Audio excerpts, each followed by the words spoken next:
नमस्कार, आप देख रहे हैं अपना बिहार। आपके साथ मैं हूं शिप्रा झा और बुलेटिन की शुरुआत बड़ी खबर के साथ करेंगे। नागरिक उड्डयन मंत्रालय का विमान हादसे पर बड़ा बयान सामने आया है। 650 फीट के बाद विमान नीचे आने लगा था। उड्डयन मंत्रालय की तरफ से जानकारी दी गई है।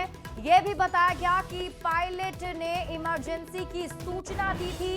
वहीं नागरिक उड्डयन मंत्री राम मोहन नायडू ने कहा है कि सभी पहलुओं की जांच हो रही है। विमान का ब्लैक बॉक्स मिल गया है। ब्लैक बॉक्स से हादसे की जानकारी मिलेगी और हादसे की सही वजह ब्लैक बॉक्स से पता लगाई जाएगी। AAIB मामले की जांच कर रही है। इसके साथ ही ये भी कहा जा रहा है कि 3 महीने में जांच रिपोर्ट मिल जाएगी। भविष्य में ऐसी घटना ना हो, इस पर जरूर आकलन किया जाएगा।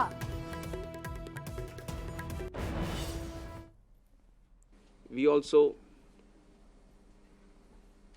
felt that there is a need to do an extended surveillance into the Boeing 787 series. So from the DGCA, we have also given an order to do the extended surveillance for the 787 planes. There are 34 in our Indian aircraft fleet today. I believe that 8 have already been inspected, and with immediate urgency, all of them are going to be done. And furthermore, as the investigation is going to proceed and the report is going to come, whatever necessary steps are needed to be taken, we are going to ensure that without any hesitation, we are going to improve every necessary thing that is going to come our way to improve the safety. देखिए, अहमदाबाद में हुए विमान हादसे में पटना की बेटी मनीषा की भी मौत हो गई। मनीषा थापा पटना के सेंट जेवियर कॉलेज की छात्रा थी। मनीषा थापा के घर जाकर डिप्टी सीएम सम्राट चौधरी ने श्रद्धांजलि दी है। डिप्टी सीएम ने मनीषा थापा के परिजनों से मुलाकात की और उन्हें ढांढस बधाया है। और आपको बता दें कि मनीषा थापा पटना के सेंट जेवियर कॉलेज से उन्होंने पढ़ाई की थी और उसके बाद वो एयर होस्टेस के तौर पर काम कर रही थी। जानकारी के मुताबिक जिस दिन यह हादसा हुआ उस दिन विमान में मनीषा भी मौजूद थी और मनीषा थापा के जो परिवार वाले हैं उनमें शोक की लहर है। इसके साथ ही आज डिप्टी सीएम सम्राट चौधरी मनीषा थापा के घर पहुंचे थे, जहां उन्होंने श्रद्धांजलि अर्पित की है। मनीषा थापा के इस मौत के खबर के बाद से उनके कॉलेज से लेकर उनके पड़ोसी तक बहुत ही परेशान है। देखिए, मणिपुर से इस वक्त की बड़ी खबर आपको बताते हैं। 328 अवैध हथियार बरामद किया गया है। कई अत्याधुनिक हथियार भी मिले हैं। आपको बता दें कि 13 जून और 14 जून की दरमियानी ये कार्रवाई की गई है। राज्य के 5 घाटी जिलों में हथियार और गोला बारूद का बड़ा भंडार छिपाए जाने की जानकारी मिलने के बाद पुलिस, केंद्रीय सशस्त्र पुलिस बल, सेना और असम राइफल्स की संयुक्त टीम ने एक साथ कई जगहों पर तलाशी अभियान चलाया था। कुल 328 हथियार बरामद किए गए हैं, जिनमें SLR, INSAS rifles, carbine, MP5, LMG, AK series, Amogh mortar, pistol और अन्य खतरनाक हथियार भी शामिल हैं। तस्वीरें आपके टीवी स्क्रीन पर आपको दिखा रहे हैं। देखिए, वो हथियार की तस्वीर जिसे बरामद किया गया है। इसके अलावा भारी मात्रा में गोला बारूद और विस्फोटक सामग्री भी जब्त की गई है।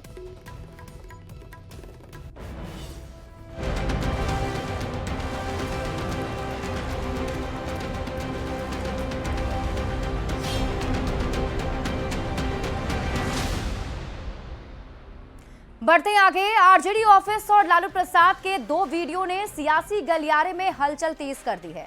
पहली तस्वीर लालू प्रसाद के जन्मदिन की है, जिसमें एक आरजेडी कार्यकर्ता लालू प्रसाद के पैरों के पास बाबा साहब भीमराव अंबेडकर की तस्वीर दिखाते हुए उन्हें बधाई दे रहा है। और दूसरी तस्वीर आरजेडी ऑफिस की है, जहां कचरे के ढेर में बाबा साहब की तस्वीर दिख रही है।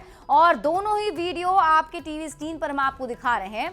इस दोनों ही वीडियो के सामने आने के बाद एनडीए और आरजेडी के बीच तीखी बहस शुरू हो गई है।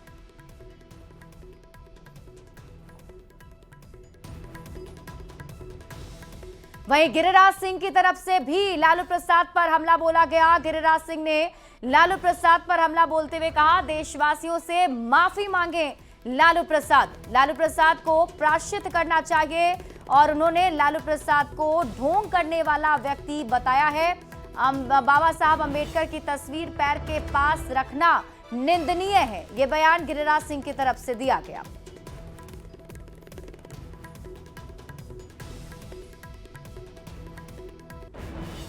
ढोंगी व्यक्ति हैं और ना वो पिछड़ों के मसीहा हैं, ना वो दलितों को चाहते हैं, वो अपने परिवार को चाहते हैं। भले वो केक तलवार से काटे हैं, स्कूटर पर सांड ढोए, लेकिन ये बिहार को और देश को बर्दाश्त नहीं। लालू यादव देश से माफी मांगे, दलितों से माफी मांगे, और माफी से नहीं होगा, प्रायश्चित करें। हमारे धर्म में कहा गया है, जो भी गलत करता है गाय का गोबर, बालू और गंगा जल लेकर के उसको शुद्ध करें अपने शरीर को खा करके। लालू यादव माफी। देखिए, आरजेडी प्रदेश अध्यक्ष के रूप में मंगनीलाल मंडल ने नामांकन किया है और इस दौरान पूर्व सीएम लालू प्रसाद, राबड़ी देवी और तेजस्वी यादव भी मौजूद रहे। तेजस्वी यादव ने कहा कि मंगनीलाल मंडल संसद सदस्य के रूप में हो या फिर मंत्री के रूप में, उनकी भूमिका सराहनीय रही है। उनके नेतृत्व से पार्टी को मजबूती मिलेगी। मंगनीलाल मंडल ने भी जिम्मेदारी के लिए आरजेडी अध्यक्ष लालू प्रसाद और तेजस्वी यादव को धन्यवाद दिया है।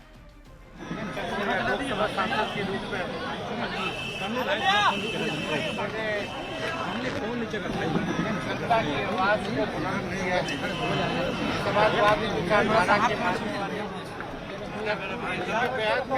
सहयोगी और हमारे पिता के साथ इन्होंने कई वर्षों तक काम किया है और समाजवादी राजनीति को आगे बढ़ाने में इनकी बड़ी भूमिका है। ये मेरे लिए बहुत दायित्व है, चुनौती है और इसके लिए सबसे पहले मैं पार्टी के राष्ट्रीय अध्यक्ष श्री लालू प्रसाद यादव जी के प्रति आभार व्यक्त करता हूं और विधान सभा के प्रतिपक्ष के नेता माननीय श्री तेजस्वी प्रसाद यादव जी के प्रति आभार व्यक्त करता हूं। और ये मेरे लिए चुनौती है, इस चुनौती को इस चुनावी वर्ष में पूरा करने की पूरी शक्ति लगा देंगे। देखिए, चुनावी साल में सियासी पार्टियां जमकर जातीय सम्मेलन कर रहे हैं। नेता प्रतिपक्ष तेजस्वी यादव पाल समाज के सम्मेलन में पहुंचे और इस मौके पर तेजस्वी यादव को पाल समाज की तरफ से एक खास गिफ्ट भी भेंट की गई। तेजस्वी यादव को पाल समाज की तरफ से भेड़ गिफ्ट की गई है। तेजस्वी यादव मंच पर भेड़ के साथ नजर आए। ये तस्वीर हम आपको उस वक्त की दिखा रहे हैं जब पाल समाज के सम्मेलन में शामिल होने के लिए तेजस्वी यादव पहुंचे थे और जब वो मंच पर पहुंचे तो उन्हें ये भेड़ गिफ्ट की गई है। ऑपरेशन सिंदूर को समझाने के लिए दुनिया भर में भेजे गए सांसदों का सर्वदलीय प्रतिनिधिमंडल स्वदेश लौट चुका है। विदेश से लौटे बीजेपी सांसद रविशंकर प्रसाद ने कहा कि सारे देश आतंकवाद के खिलाफ हैं। इसके साथ ही उन्होंने राहुल गांधी के बयान पर पलटवार करते हुए कहा कि राहुल गांधी को विदेश नीति की समझ नहीं है। उनके बयान को पाकिस्तान में लोग देखते हैं और हंसते हैं। इसके साथ ही उन्होंने राहुल गांधी पर देश को कमजोर करने का आरोप लगाया है। राहुल गांधी विदेश नीति कितना समझते हैं जी, तो मैं बहुत जिम्मेदारी से बोल रहा हूं। कभी राहुल गांधी ने सोचा है उनकी सारी टिप्पणी पाकिस्तान टीवी पर दिखाई जाती है और ताली बजती है? तो देश लगा है पंजाब के खिलाफ, तो देश को कमजोर करने में लगे हुए थे। तो रिस्पॉन्सिबल राहुल गांधी, गैर जिम्मेवार राहुल गांधी, मेरा स्पष्ट आरोप। मैं ईश्वर में बोल नहीं रहा था क्योंकि पटना का सांसद हूं और पटना में बोला तो जवाब दे रहा हूं ऐसे। और याद करिए,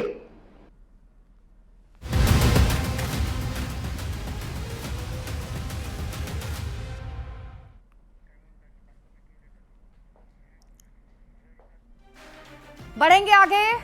बढ़ते अपराध को लेकर मुख्यमंत्री नीतीश कुमार के सख्त निर्देश के बाद अब बिहार पुलिस ने अपना तेवर बदल लिया है। बिहार में अपराध और अपराधियों पर लगातार शिकंजा कसा जा रहा है। अपराध के खिलाफ बिहार पुलिस एक्शन मोड में आ चुकी है और बीते 36 घंटे में बिहार के कई हिस्सों में पुलिस ने कई कुख्यात बदमाशों का एनकाउंटर किया है। दर्जनों को गिरफ्तार भी किया गया।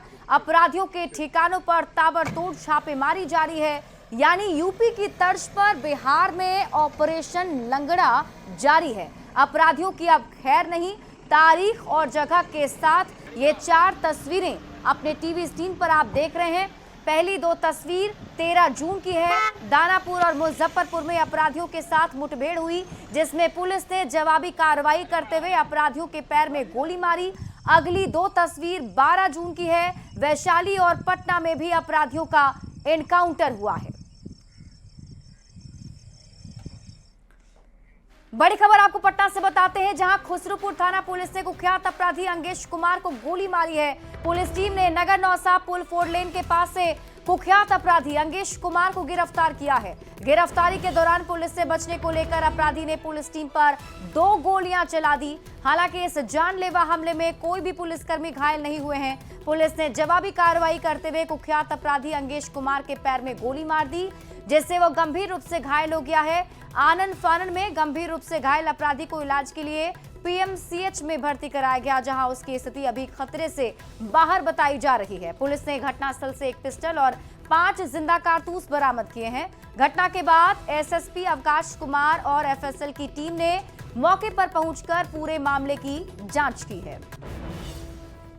खुसरूपुर थाना के एक वांछित अभियुक्त अंगेश की गिरफ्तारी के लिए आज थानाध्यक्ष अपनी टीम के साथ निकले थे। उन्होंने अभियुक्त को गिरफ्तार किया और उसको लाकर थाना पर से पूछताछ की गई। उस 3 केसेस में अभी तक वो वांटेड था। 2 हत्या के प्रयास के केस है, एक आर्म्स एक्ट का, एक छिनतई का केस, 3 केसेस हैं अभी। इसके ऊपर पहले से 1.5 दर्जन के करीब कांड हैं जो लूट और डकैती की केसेस हैं पहले से दर्ज।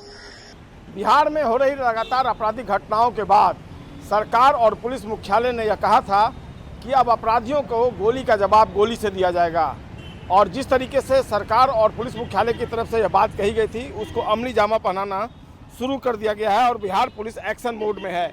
अगर पटना पुलिस की ही हम अगर बात कर ले तो पिछले 1 सप्ताह में 2 एनकाउंटर हुए हैं। पाटलिपुत्र थाना क्षेत्र के मैनपुरा में जो 2 लोगों को गोली मारी गई थी, उस मामले में अमित मैडी नामक अपराधी को बीटा से गिरफ्तार किया गया था और उसको आखिरकार जब पुलिस ने गिरफ्तार कर पटना लाने की कोशिश की तो उसने भागने की कोशिश की और इस दौरान पुलिस ने उसका एनकाउंटर किया, पैर में गोली लगी और उसका इलाज कराया जा रहा है। आज एक बार फिर से पटना के खुसरूपुर में एक कुख्यात जो अपराधी अंगेश कुमार, जिस पर हत्या के प्रयास, लूट और आर्म्स एक्ट के तकरीबन 1.5 दर्जन मामले हैं, उसको पुलिस ने गिरफ्तार कर लिया था। और पुलिस की गिरफ्तारी के बाद उसने छिपे हुए हथियार से पुलिस पर गोली चलाने की कोशिश की। इसके बाद पटना पुलिस ने इनकाउंटर किया और उसको गोली लगी है, जिसका इलाज फिलहाल हॉस्पिटल में कराया जा रहा है। केवल पटना की ही बात नहीं करें, दूसरे जिलों में भी लगातार पुलिस अब एक्शन मोड में दिख रही है और अपराधियों को गोली का जवाब गोली से दिया जा रहा है। यानी जो पुलिस मुख्यालय ने कहा था और जो सरकार ने दावा किया था, अब उसको अमली जामा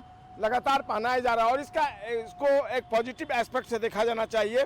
जिस तरीके से ये एक्शन हो रहा है, इसका कहीं ना कहीं इससे क्राइम ग्राफ नीचे गिरेगा, क्राइम कंट्रोल हो सकेगा और इससे कहीं ना कहीं अपराधियों को भी एक सबक मिलेगा। पुलिस की जो हनक है, जो हाल के दिनों में थोड़ी कम हो गई थी, वो फिर से कायम हो सकेगी और निश्चित तौर पर क्राइम कंट्रोल के एस्पेक्ट से ये एक बड़ा स्टेप माना जा रहा है। संजय कुमार, न्यूज़ 18, पटना। विधानसभा अध्यक्ष नंदकिशोर यादव ने पटना सिटी का दौरा किया है और इस दौरान गायघाट के पास बन रहे जेपी सेतु के डाउन रैंप निर्माण काम का निरीक्षण किया है। 61 करोड़ की लागत से बनने वाले इस डाउन रैंप का निर्माण काम अक्टूबर 2026 में पूरा कर लिए जाने का लक्ष्य निर्धारित किया गया है। विधानसभा अध्यक्ष ने बताया कि गायघाट के पास यू टर्न होने के कारण आए दिन दुर्घटनाएं हो रही थी, जिससे लेकर डाउन रैंप का निर्माण किए जाने का फैसला लिया गया है। बड़ी संख्या में वाहनों के चलने का भी आप अंदाज लगा ही रहे हैं। तो एक समस्या यहाँ गायघाट में आ रही थी कि वो एक्सीडेंट का एक जोन बन गया। क्योंकि एक ही जगह से उतरना पड़ता था, चढ़ना पड़ता था। तो ये निर्णय हुआ कि साहब यहाँ एक्स्ट्रा एक बनाया जाए लेन, तो नीचे उतरने के लिए अलग से यहाँ प्रोविजन किया गया है। लगभग 61 करोड़ रुपए की लागत से इसके निर्माण का काम होगा। ये जो निर्माण कार्य हो रहा है, अभी हम लोग गाय घाट पे देख रहे हैं कि यू टर्न करके हम लोग वहाँ उतरते हैं, जो कि एक बहुत बड़ा दुर्घटना का कारण है और बराबर दुर्घटना सूचित हो रही है। हम लोगों ने यहाँ पे उस चीज़ को ख़त्म करने के लिए एक एडिशनल डाउन रैम्प का प्रोविज़न किया है। ये जैसे जो लेफ़्ट में गाड़ी आ रही है, वो गाड़ी यहाँ से उतर के IWI के गेट के सामने से हमारे गंगा पथ के नीचे से होते हुए निकल जाएगी। दरभंगा के मेयर नाजिया हसन के बाद अब सीतामढ़ी के मेयर रौनक जहां परवेज भी विवादों में आ गई हैं। मेयर के खिलाफ नगर निगम के वार्ड अभियुक्तों ने मोर्चा खोल दिया है और उन्हें धरना पर बैठने को मजबूर होना पड़ा। सीतामढ़ी के जिला मुख्यालय डुमरा के अंबेडकर स्थल पर नगर निगम के वार्ड आयुक्त धरने पर बैठे रहे। मेयर पर कई गंभीर आरोप लगाए। सबसे गंभीर आरोप प्रधानमंत्री आवास योजना में है, जहां पहले चरण की आवास योजना में 1693 लाभुकों की लिस्ट जारी की गई। इसमें 1443 मुस्लिम समुदाय के लोगों को शामिल किया गया। प्रधानमंत्री आवास योजना के लाभुकों की सूची जारी होने के बाद सीतामढ़ी के नगर निगम की कार्यशैली पर गंभीर सवाल उठ रहे हैं। सीतामढ़ी में चुनाव जीतते हुए 2.5 वर्ष हो गया। हम लोग 2.5 वर्ष शहर में चुनाव जीतने के बाद हम सभी लोगों को लगा कि एक नई चीज़ें आई है नगर निगम के रूप में, हम बेहतर डेवलपमेंट समाज में दे सकते हैं। लेकिन बड़ा दुखद रहा, हम लोगों की अनुभूति बड़ा दुखद रही। सीतामढ़ी नगर निगम में जो आज की स्थिति है, एक तो भ्रष्टाचार व्याप्त है। एक मेयर जो एक गार्जियन की भूमिका में होती है, उसको न मेयर डिप्टी मेयर से पट रहा है, न किसी वार्ड काउंसलर से पट रहा है। ये दुर्भाग्यपूर्ण है। मुजफ्फरपुर के एसकेएमसीएच में भर्ती एक और मरीज में एईएस की पुष्टि हुई है। मोतिहारी से आए एक बच्चे में एईएस की पुष्टि हुई, जिसका एसकेएमसीएच के पीकू वार्ड में इलाज चल रहा है। इलाज से बच्चा ठीक होकर घर लौट गया है। इसके साथ ही एसकेएमसीएच में पहुंचे कुल एईएस मरीजों की संख्या अब 31 हो गई है। और अधिक जानकारी दे रहे हैं न्यूज 18 संवाददाता प्रियांक सौरभ। मुजफ्फरपुर के एसकेएमसीएच में एक बार फिर से एक बच्चे में एईएस की पुष्टि हुई है और इसी के साथ एसकेएमसीएच के पीकू वार्ड में कुल भर्ती बच्चों की संख्या 31 हो गई। हालांकि सभी बच्चे ठीक होकर घर जा चुके हैं। और अगर मुजफ्फरपुर की बात करें तो मुजफ्फरपुर में 24 बच्चे जो हैं अब तक एईएस से पीड़ित हुए हैं। उनमें एईएस की पुष्टि हुई थी और वह ठीक होकर जा चुके हैं। इसके अलावा अलग अलग जिले से भी बच्चे जो हैं एसकेएमसीएच के पीकू में पहुंचे, जिसमें सीतामढ़ी के 3, शिवहर के 2, गोपालगंज के 1 और अब पूर्वी चंपारण के एक बच्चे में एईएस की पुष्टि हुई है। यानी एसकेएमसीएच में अब तक कुल 31 बच्चे पहुंचे हैं, जिसमें चमकी बुखार के मामले जो है उसकी पुष्टि डॉक्टर ने की है। हालांकि अच्छी बात यह है कि सभी बच्चे स्वस्थ होकर अब तक घर जा चुके हैं। हालांकि सभी बच्चों पर निगरानी स्वास्थ्य विभाग लगातार कर रही है। इसके अलावा जिस तरीके से गर्मी का असर है और जिस तरीके से भीषण गर्मी बिहार के कई जिलों में पड़ रही है, तो तमाम जगहों पर एईएस को लेकर लोगों को अलर्ट किया जा रहा है, जागरूक किया जा रहा है और छोटे छोटे मासूम बच्चों को किस तरीके से इस गर्मी में रखा जाए इसकी जानकारी भी दी जा रही है, ताकि एईएस जैसे गंभीर मामलों से तमाम बच्चे बच सके। मुजफ्फरपुर से न्यूज 18 के लिए प्रियांक सौरभ। बढ़ते आगे, देहरादून भारतीय सैन्य अकेडमी यानी IMA में आज पासिंग आउट परेड हुई।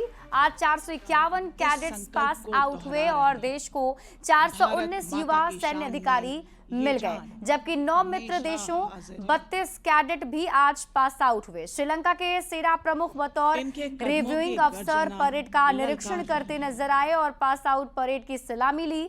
वहीं 7 बेस्ड कैडेट्स को अवार्ड दिए गए हैं, जिसमें अनिल नेहरा को स्वॉर्ड ऑफ ऑनर और सिल्वर मेडल मिला है। रोनित रंजन को गोल्ड मेडल मिला है। अनुराग वर्मा को ब्रॉन्ज मेडल, जबकि TES सिल्वर मेडल कपिल को मिला है। परेड मैदान की ओर आ रहे हैं। आपके बाएं ओर का यह मार्ग शौर्य मार्ग कहलाता है। अकादमी का फैलाव आपके ठीक पीछे चक्राता मार्ग के दोनों ओर है। चक्राता मार्ग के दक्षिणी छोर का परिसर। और इस वक्त की बड़ी खबर आपको बता दें, बाबा साहब का अपमान मामले से जुड़ी बड़ी खबर।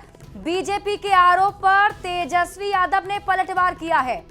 झूठा प्रचार कर रही है बीजेपी। तेजस्वी यादव ने पलटवार करते हुए कहा। उनकी तरफ से कहा जा रहा है कि बीजेपी ये झूठा प्रचार कर रही है। देखिए, बाबा साहब के अपमान मामले से जुड़ी बड़ी खबर आपको बता रहे हैं। बीजेपी के आरोप पर अब तेजस्वी यादव की तरफ से पलटवार किया गया और उन्होंने कहा कि बीजेपी झूठा प्रचार कर रही है। दरअसल ये पूरा मामला एक वीडियो से जुड़ा हुआ है, जो वीडियो वायरल हो रहा था।